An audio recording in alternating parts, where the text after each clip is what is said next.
Shalom, tetap semangat. Hidup harus tetap semangat. Apapun yang terjadi dalam hidup ini, kita harus tetap semangat. Seperti halnya Nuh. Saat ini saya mengambil kisah tentang Nuh. Bagaimana Nuh dan bagaimana Tuhan terhadap Nuh dan bagaimana sikap Nuh terhadap firman Tuhan. Ini yang perlu kita perhatikan, ini yang perlu kita cermati sehingga kita paham dan memahami dan mengerti bahwa Nuh adalah orang yang dipilih Tuhan, dan di dalam pemilihannya bagaimana dia menyikapi firman Tuhan. Seandainya dalam hidup ini suatu ketika, suatu malam, suatu saat Tuhan datang kepada Bapak Ibu berbicara, semua orang akan menerima masalah, tapi engkau akan aku berkati. Engkau akan aku berkati berlimpah-limpah. Engkau akan aku berkati anak cucumu berlimpah-limpah. Bagaimana pandangan Bapak Ibu? Kalau Tuhan ngomong atau Tuhan berbicara bahwa semua orang akan terima masalah kecuali engkau. Bagaimana kita bersikap? Dengan keadaan perekonomian yang kompleks, tentu kita akan berpikir sulit hal itu bisa terjadi. Sulit hal itu kita menghadapi situasi-situasi seperti itu. Tetapi Nuh dengan kondisinya bisa bersikap dengan tepat. Kenapa dia bisa bersikap dengan tepat? Karena imannya dia. Karena imannya dia bisa mengambil sikap yang tepat. Nah, sikap seperti inilah yang harus kita ambil terhadap apapun yang terjadi dalam hidup ini. Kalau kita baca di Keluaran 6 ayat 13, berfirmanlah Allah kepada Nuh, aku telah memutuskan untuk mengakhiri hidup segala makhluk, sebab bumi telah penuh dengan kekerasan oleh mereka. Jadi aku memusnahkan mereka bersama-sama dengan bumi. Buatlah bagimu sebuah bahtera dari kayu gofir. Bahtera itu harus kau buat berpetak-petak dan harus kau tutup dengan pakal dari luar dan dari dalam. Apa yang diperintahkan Tuhan kepada Nuh adalah satu hal yang aneh bagi Nuh. Karena apa? Satu, pada saat itu hujan belum turun. Di bumi belum pernah turun hujan. Itu yang harus kita pahami. Dan air mengalir dengan sangat baiknya. Tiap pagi ada embun yang turun membasahi bumi dan itu cukup untuk tanaman-tanaman yang ada.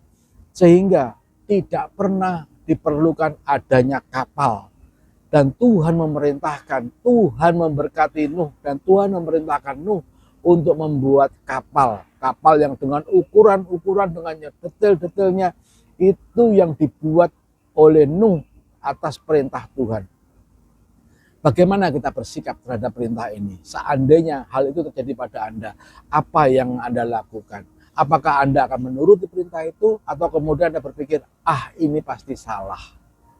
Tetapi Nuh melakukannya dengan tepat seperti apa yang Tuhan mau. Kalau kita baca di ayat-ayat berikutnya, di ayat 15, beginilah engkau harus membuat bahtera itu 300 hasta panjangnya, 50 hasta lebarnya, 30 hasta tingginya. Buatlah atap pada bahtera itu dan selesaikan bahtera itu sampai sehasta dari atas. Dan pasanglah pintu pada lambungnya. Buatlah bahtera itu bertingkat-tingkat, tengah dan atas. Di ayat 17 dikatakan, sebab sesungguhnya aku akan mendatangkan air bah melalui bumi untuk memusnahkan segala yang hidup dan bernyawa di kolong langit. Segala yang ada di bumi akan mati binasa. Jadi Tuhan berkata kepada Nuh, apapun yang ada di bumi itu akan dia matikan. Tentunya ini hal yang gak gampang bagi Nuh. Gak gampangnya di mana?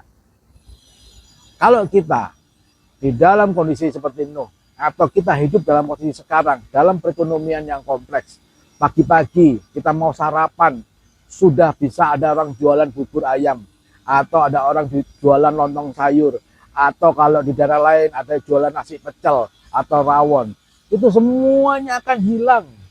Artinya segala sesuatu harus Nuh persiapkan sebelum dia mengalami hal itu. Di ayat 18 dikatakan, tetapi dengan engkau aku akan mengadakan perjanjianku. Dan engkau akan masuk dalam bahtera itu, engkau bersama-sama dengan anak-anakmu dan istrimu dan istri anak-anakmu. Dan ayat 19 dikatakan begini, dan dari segala yang hidup, dari segala makhluk, dari semuanya haruslah engkau bawa satu pasang dalam bahtera itu supaya terpelihara hidupnya bersama-sama dengan engkau. Jantan dan betina harus kau bawa. Nuh tentunya berpikir, satu pasang, oke, bisa, gampang. Tapi semua, apakah dia pernah melihat semua jenis binatang? Nah, itu kan tanda tanya. Tetapi Nuh, pokoknya saya hanya di dalam sebuah rencana besar Tuhan, dia hanya disuruh buat bahtera, disuruh buat kapal yang besar. Jadi dia hanya melakukan tugasnya. Sedangkan sisanya itu Tuhan yang melakukannya. Jadi dalam hidup ini yang perlu kita lakukan apa? Kita melakukan apa yang jadi tugas kita. Selainnya serahkan kepada Tuhan untuk dia yang melakukan. Ada bagian-bagian. Jangan sampai mengambil bagian Tuhan kita kerjakan, bagian kita tidak kerjakan. Atau sebaliknya kita tidak mengerjakan apapun. Itu yang masalah. Kita hanya berdoa. Berdoa kepada Tuhan, minta tolong. Tetapi pada akhirnya tidak ada pertolongan. Karena apa? Ada hal-hal yang harus dilakukan. Kalau Nuh, dia diminta Tuhan, diperintahkan Tuhan untuk membuatkan bahtera. Kalau Musa, maka dia diminta oleh Tuhan untuk mengangkat tongkatnya, maka laut pun terbelah. Sedangkan kalau Yusuf diperintahkan untuk mengatur pengairan, mengatur tanaman-tanaman sehingga pada saat panen terjadi, dia mengumpulkan hasil panen, dan panen yang 7 tahun pertama bisa mencukupi untuk 7 tahun berikutnya. Itu adalah semua hal yang dilakukan oleh Tuhan kepada masing-masing kita. Jadi mari kita melakukan bagian kita dan Tuhan yang melakukan bagiannya. Di ayat berikutnya dikatakan bahwa pada saat di Kejadian 7 ayat 12, dan turunlah hujan lebat meliputi bumi 40 hari 40 malam lamanya. Dan ayat 16, dan yang masuk itu adalah jantan dan betina dari segala yang hidup, seperti yang diperintahkan Allah kepada Nuh. Lalu Tuhan menutup pintu bahtera itu di belakang Nuh. Maksudnya bagaimana? Maksudnya adalah pada saat bahtera jadi, pada saat hujan benar turun, maka Tuhanlah yang menggiring. Jadi Tuhan tahu timingnya. Pada saat bahtera ini mulai dibangun, Tuhan tahu kapan bakal jadi, kapan dia akan menurunkan hujan, kapan dia menyuruh binatang-binatang itu masuk. Dan tugas Nuh bukan menggiring binatang-binatang itu masuk ke dalam bahtera, tetapi dia hanya mengatur di mana binatang itu harus diletakkan. Binatang yang pemakan daging dipisahkan dengan binatang pemakan tumbuh-tumbuhan. Kalau dicampur jadi satu, maka semuanya akan habis. Persoalan selesai atau enggak? Nah, ini dia. Jangan pernah berpikir bahwa pada saat kita berjalan dengan Tuhan, maka semuanya akan beres. Yes, semua akan beres, tetapi kita harus melakukan bagian kita. Pada saat hujan terus turun sampai kemudian merendam bumi, apa yang terjadi kemudian adalah Nuh harus memberi makan kepada hewan-hewan itu. Nuh harus membuang kotoran dari hewan-hewan itu. Dan seterusnya. Semuanya harus tetap dilakukan, semuanya harus tetap dikerjakan. Demikianlah dihapuskan Allah segala yang ada. Segala yang di muka bumi, baik manusia maupun hewan dan binatang melata dan burung-burung di udara, sehingga semuanya itu dihapuskan dari atas bumi. Hanya Nuh yang tinggal hidup dan semua yang bersama-sama dengan dia dalam bahtera itu. Dan berkuasalah air itu di atas bumi 150 hari lamanya. Tuhan sudah rencanakan segala sesuatunya dan semuanya terjadi. Dan semuanya terjadi seperti apa yang Tuhan mau buat. Jadi Nuh hanya mengikuti perintah Tuhan dan pada akhirnya terjadilah apa yang Tuhan mau. Di ayat 8 dikatakan, maka Allah mengingat Nuh dan segala binatang liar itu, segala ternak yang bersama-sama dengan dia dalam bahtera itu. Dan Allah membuat angin berhembus melalui bumi sehingga air itu turun. Demikian prosesnya. Jadi pada saat sudah waktunya Tuhan mengingat Nuh, kemudian dia melakukan proses itu, dia membersihkan air. Di Kejadian 8 ayat 6 sampai ayat 12. Itu adalah proses di mana Nuh sedang melakukan testing. sudah selesai atau belum, sudah nyampe atau belum, dan segalanya. Tetapi menurut saya itu sebetulnya tindakan yang tidak perlu. Karena apa? Kalau kita lihat di ayat 15 dikatakan demikian. Lalu berfirmanlah Allah kepada Nuh, keluarlah dari bahtera itu engkau bersama-sama dengan istrimu serta anak-anakmu dan istri anak-anakmu. Artinya, Bapak Ibu, hidup ini sudah dipersiapkan oleh Tuhan. Segala sesuatunya sudah Dia persiapkan. Kita dibuat aman tanpa perlu kita istilahnya kepo. Tahu kepo ya? Kepo, ke itu ayam, po itu nenek, jadi kepo itu neneknya ayam. Jadi jangan ribut aja. Kalau kita sedang dalam proses, kita sedang dalam masalah, jangan ribut aja. Kapan Tuhan, kapan Tuhan, kapan selesai? Seperti halnya Nuh, dia ngirim ini, ngirim itu, karena hanya untuk tahu kapan selesainya. Padahal kalau kita lihat di ayat 15 di Kejadian 8, lalu berfirmanlah Allah kepada Nuh, keluarlah dari bahtera itu engkau bersama-sama dengan istrimu serta anak-anakmu dan istri anak-anakmu. Artinya apa? Everything under control by God. Segala sesuatunya Tuhan sudah perhitungkan. Kemudian Nuh disuruh keluar dari bahtera dan seluruh hewan-hewan yang ada bersama dia disuruh keluar.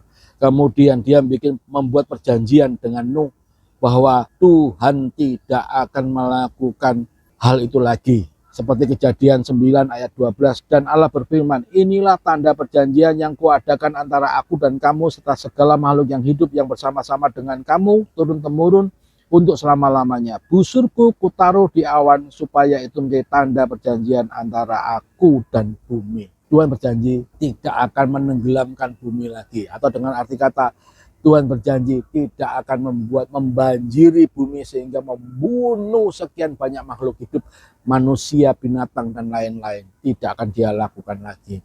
Tetapi persoalan apakah sudah selesai? Pada saat Tuhan bilang, yes, sekarang aku berjanji kepadamu. Yes, sekarang persoalanmu sudah aku selesaikan. Apakah dengan demikian persoalan Nuh selesai? Ternyata belum, Bapak Ibu. Karena apa? Pada saat dia turun dari bahtera, pada saat janji Tuhan sudah terpasang, pelangi itu sudah terpasang, Nuh harus turun dari kapal atau dari bahtera itu dan mulai mengerjakan tanah. Masih ada yang harus dikerjakan, Bapak Ibu. Nuh tetap bekerja, Nuh tetap bertindak. Dia menanam tanaman-tanaman. Dikatakan dia mulai berkebun, dia mulai menanam pohon anggur dan segala macam buah-buahan. Supaya nextnya pada saat panen berikutnya, dia bisa memanen tanaman-tanaman itu, kemudian bisa buat makan dan hidup pun mulai berkelanjutan. Artinya ada yang harus tetap kita lakukan. Tuhan tetap, pesan Tuhan adalah Tuhan tetap melakukan bagiannya, kita melakukan bagian kita. Tuhan mengerjakan apa yang Dia mau, kita mengikutinya, sehingga pada saat dan waktunya semuanya bisa baik. Artinya apa? Pada saat Nuh mempersiapkan bahtera, juga mempersiapkan makanan-makanan, sehingga makanan ini diperhitungkan bisa untuk hidup setelah keluar dari bahtera, dan kemudian dia bisa bercocok tanam untuk kemudian dia hidupnya berkelanjutan. Tentunya bercocok tanam bukan nanam pohon mangga yang 5 tahun kemudian baru berbuah, kan enggak. Dia harus menanam tanaman-tanaman yang cuman umurnya sekian minggu, sekian bulan, harus mulai menghasilkan. Jadi gandum segala macam yang cuman 3 bulan sudah bisa diambil hasilnya, bisa dimakan dan seterusnya. Demikianlah apa yang kita harapkan seandainya Tuhan ngomong atau berbicara kepada kita, bagaimana kita tetap beriman kepada Tuhan, bagaimana kita bisa percaya kepada Tuhan. Bahkan dikatakan di Ibrani 11 ayat 7, karena beriman, ini saya pakai versi BIMK ya, karena beriman maka Nuh diberitahu oleh Allah tentang hal-hal yang akan terjadi kemudian yang tidak dapat dilihat olehnya. Nuh mentaati Allah sehingga ia membuat sebuah kapal yang kemudian ternyata menyelamatkan dirinya bersama keluarganya. Dengan demikian dunia dihukum, sedangkan Nuh sendiri karena imannya dinyatakan oleh Allah sebagai orang yang baik. Penilaian Tuhan terhadap Nuh adalah karena imannya. Apakah kita di dalam keadaan hidup kita? Apakah kita dalam keadaan persoalan yang kita hadapin? Apakah kita dengan keadaan situasi dunia sekarang ini, kita tetap beriman kepada Tuhan bahwa yes, Tuhan pasti tolong kita. Yes, apapun persoalan yang sedang menerpa kita, pasti ada jalan keluar. Apapun yang menerpa kita, menerpa anak kita, menerpa suami kita, menerpa istri kita, menerpa hidup kita, menerpa pekerjaan kita tetap bisa bilang Tuhan itu baik. Dan tetap percaya kepada Tuhan bahwa segala sesuatunya pasti jadi baik. Demikian firman Tuhan, semoga menjadi berkat bagi kita semuanya, dan kita semuanya diberkati oleh karena Tuhan kita memang bisa dipercaya. Tetap semangat, jangan lemah, jangan lelah. Haleluya. Terima kasih Tuhan, kami mengucap syukur atas saat ini Tuhan. Kami percaya siapapun yang sedang melihat video ini, siapapun yang sedang melihat tayangan ini, kami percaya Engkau terus memberkati mereka, Engkau terus menolong mereka, Engkau yang memampukan mereka, Engkau yang memberkati mereka semuanya Tuhan. Apapun persoalannya, baik itu persoalan keluarga, persoalan sakit penyakit, maupun soal keuangan Tuhan, Engkau yang menolong mereka Tuhan. Di dalam nama Tuhan Yesus kami telah berdoa dan ucap syukur. Haleluya. Amin.